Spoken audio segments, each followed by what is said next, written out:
Libros de divulgación científica. Esparciendo el conocimiento.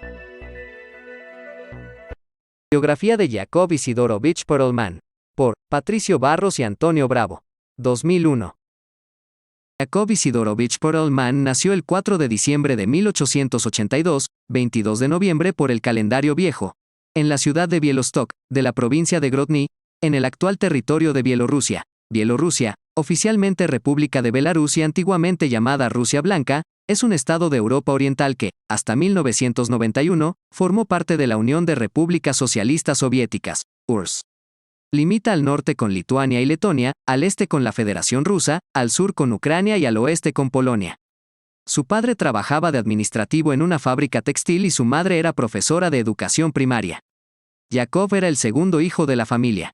La familia vivía de alquiler en un pequeño apartamento y con el miserable sueldo que ganaba el padre llegaban a final de mes con muchas dificultades. En el mes de septiembre de 1883 murió su padre y todo el peso de la educación de los hijos recayó sobre los hombros de la madre. A pesar de su precaria situación, ella hizo todo lo posible por dar a sus hijos una buena educación. En el año 1890, Yakov entró en el primer curso de primaria y el 18 de agosto de 1895, entró en la Escuela de Oficios de la ciudad de Bielostok, único centro de enseñanza media de esta ciudad. Dotado de nacimiento, trabajador, tuvo mucha suerte con los profesores quienes aspiraban a dar a sus alumnos no solo los conocimientos sino también los hábitos de pensar por ellos mismos y saber realizar la investigación científica sin abandonar ante las dificultades. La labor de Yakov Perelman como popularizador de la ciencia empezó en los años escolares. El 23 de septiembre de 1899 publicó en el periódico de Grozny, Las Noticias Provinciales de Grozny, bajo el seudónimo Y.P., el artículo, con motivo de la lluvia de fuego que esperamos.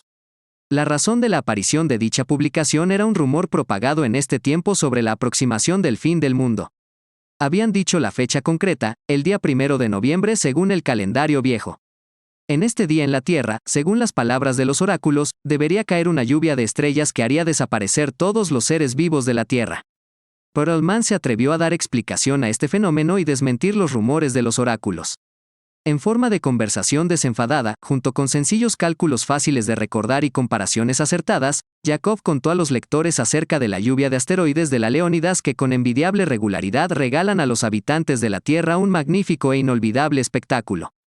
Al final del artículo contaba que la lluvia de fuego es un fenómeno natural y no trae ningún peligro a la humanidad. La publicación del artículo descubrió a Yakov y él se dedicó al aprendizaje con más esfuerzo. El 3 de julio finalizó el curso en la Escuela de Oficios de Bielostok y en agosto del mismo año consiguió una plaza en el Instituto Forestal de San Petersburgo. A pesar de que el Instituto Forestal preparaba a los especialistas en silvicultura, también daba una excelente enseñanza superior. Aparte del aprendizaje de las materias específicas, dedicaba bastante tiempo a la matemática y la física superior que estaban más cercanas al joven Perelman. El aprendizaje fue conquistando a Yakov, pero su vida no era fácil. Era necesario pagar los estudios, el alquiler, la comida. En este tiempo no podía contar con la ayuda de su madre, ella pasó mucho tiempo enferma, y no tuvo medios para ayudar a sus hijos. Su hermano mayor, Osip, también estaba estudiando en el Instituto Forestal. Entonces Yakov pensó en buscar dinero en el mundo del periodismo. Su primer artículo, El centenario de los asteroides, fue publicado en el número 4 de la revista, La naturaleza y los hombres, en el año 1901. Lo firmó también con las letras Y.P., que acompañaron en el futuro muchas publicaciones de Perelman. Los honorarios por los artículos publicados eran insuficientes y Perelman se vio obligado a pedir al director del Instituto Forestal que le liberara del pago del primer semestre del curso 1902 a 1903.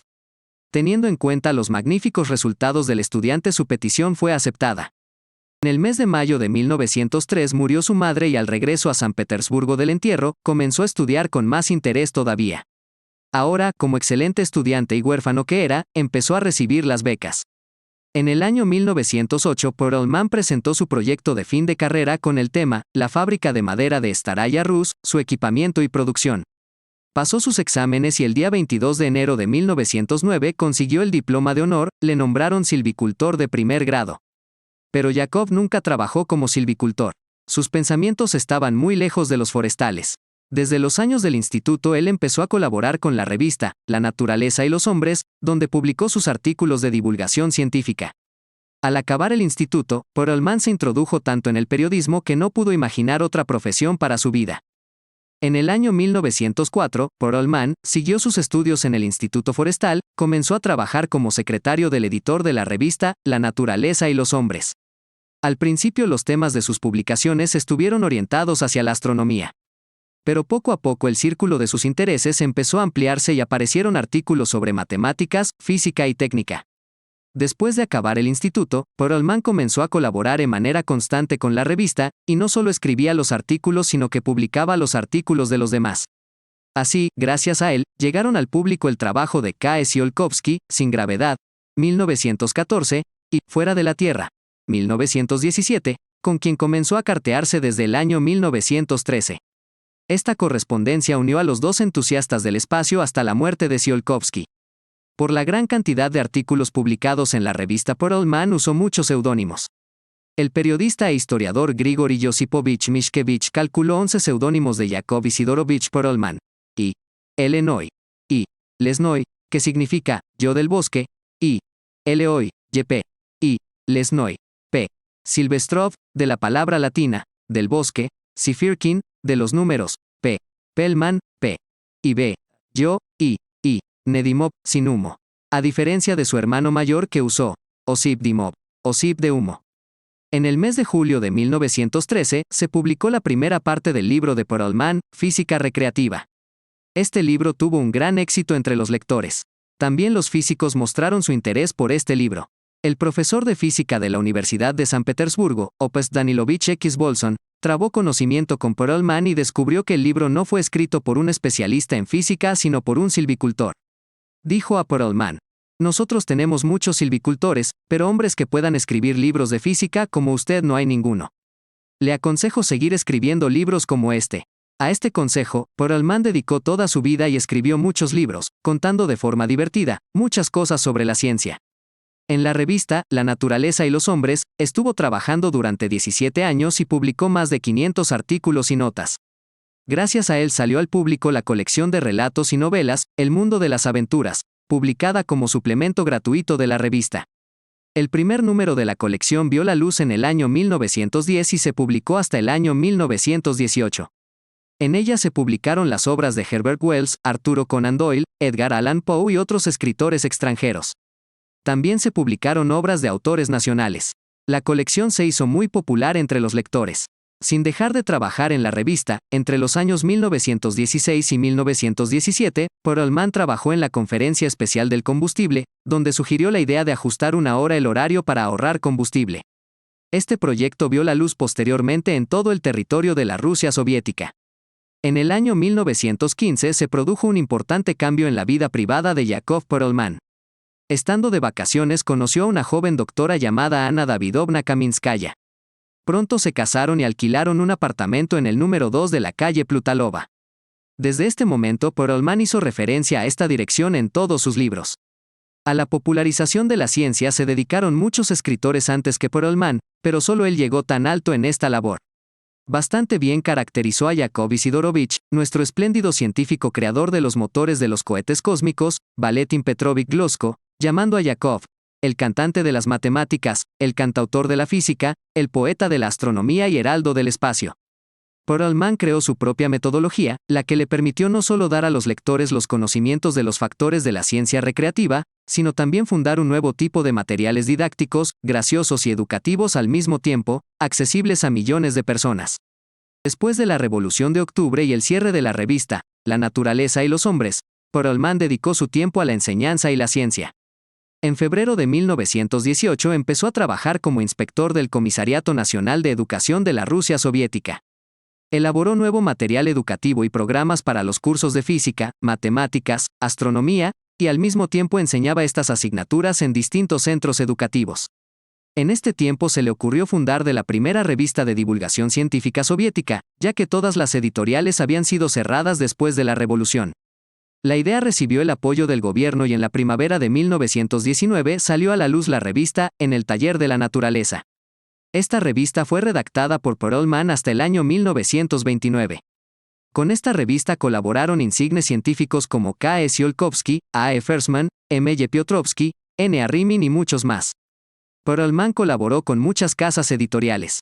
Desde el año 1924 hasta 1929 trabajó en el Departamento de Ciencia de El Periódico Rojo, en Leningrado, colaboró con las revistas La Ciencia y la Técnica y El Pensamiento de la Pedagogía. Desde el año 1925 hasta 1932 formó parte de la administración de la cooperativa Casa Editorial El Tiempo. Desde el año 1932 hasta 1936 trabajó en la sucursal de dicha cooperativa Casa Editorial de Leningrado como autor, consultor y redactor científico. Y siguió escribiendo y publicando sus artículos. En la bibliografía de Perelman se calculan más de 100 artículos y noticias publicadas en diferentes casas editoriales, además de los 47 artículos, 40 libros de divulgación científica, 18 manuales escolares y diferentes libros de texto. Después de Física Recreativa, escribió Aritmética Recreativa, Álgebra Recreativa, Astronomía Recreativa, Mecánica Recreativa, etc. Solamente en idioma ruso, del libro Física Recreativa, se han publicado 30 ediciones. No todos conocen que Yakov Isidorovich Perelman no solo se dedicó a la propaganda de las ideas sobre el cosmos, escribió y publicó los libros Lejanías del Universo, Viajes Interplanetarios, A las Estrellas en Cohete, y otros, sino también sobre los principios de la cosmología. De los años 1931 a 1933 formó parte de la dirección del LEN-GIMR, el grupo de investigación del movimiento radioactivo de Leningrado, y también fue el jefe del departamento de propaganda. Pero principalmente se dedicó a la elaboración del proyecto del primer cohete soviético. Junto con el ingeniero A. N. Stern, elaboró el proyecto de este cohete, ocupándose de todos los cálculos necesarios. En este periodo tuvo la suerte de trabajar con muchos otros pioneros de la carrera espacial. Desde el año 1932 hasta 1936 duró la correspondencia entre Perelman y Sergei Pavlovich Korolev, quien trabajaba en este momento en un grupo de investigación en Moscú. La inauguración, el día 15 de octubre de 1935, de la Casa de las Ciencias Recreativas en Leningrado, se hizo realidad gracias al enorme trabajo de Yakov Perelman como popularizador de las ciencias. Este templo de las ciencias recreativas fue en los años 30 el sitio más querido por la mayoría de los alumnos de Leningrado, donde de una forma popular y fácil, los niños se acercaban a los adelantos de la técnica. Perelman dedicó a este centro todo su tiempo. Por desgracia, la mayor parte de los materiales expuestos fueron destruidos en los años de la guerra. La guerra, que empezó el 22 de junio de 1941, rompió una vida pacífica. Movido por los sentimientos patrióticos, Yakov Isidorovich trabajó como lector para los soldados y los marineros. Elaboró algunos temas sobre conocimientos básicos de la orientación que servirían de utilidad en las operaciones militares. Al mismo tiempo seguía con sus actividades como escritor. El hambre y el frío del bloqueo de Leningrado fueron mermando poco a poco las fuerzas de Yakov. El 18 de enero de 1942 murió de desnutrición su esposa, Anna Davidovna Kaminskaya, estando de guardia en un hospital. Yakov Isidorovich sobrevivió a esto solo 2 meses más. El día 16 de marzo él también murió de hambre, dentro del bloqueo de Leningrado por las tropas alemanas. Pero Yakov Perelman nos dejó muchos libros que podemos leer ahora con el mismo interés que hace muchos años. Haciendo unos cálculos aproximados, solamente en Rusia, desde el año 1913, los libros de Perelman han tenido más de 300 ediciones, con una tirada de casi 15 millones de ejemplares. Además de esto, sus libros se tradujeron al alemán, al francés, al italiano, al checo, al portugués, al búlgaro, al finlandés, al inglés y a otras muchas lenguas de todo el mundo. Yakov Perelman no ha hecho ningún descubrimiento científico, no descubrió nada en el mundo de la técnica. Tampoco ha tenido títulos científicos, pero fue fiel a la ciencia y durante 43 años estuvo regalando a la gente la felicidad de comunicarse con la ciencia. Este es el final del audiolibro. Gracias por escuchar. Si te gustó, compártelo. Fomentemos los equivalentes a lectura.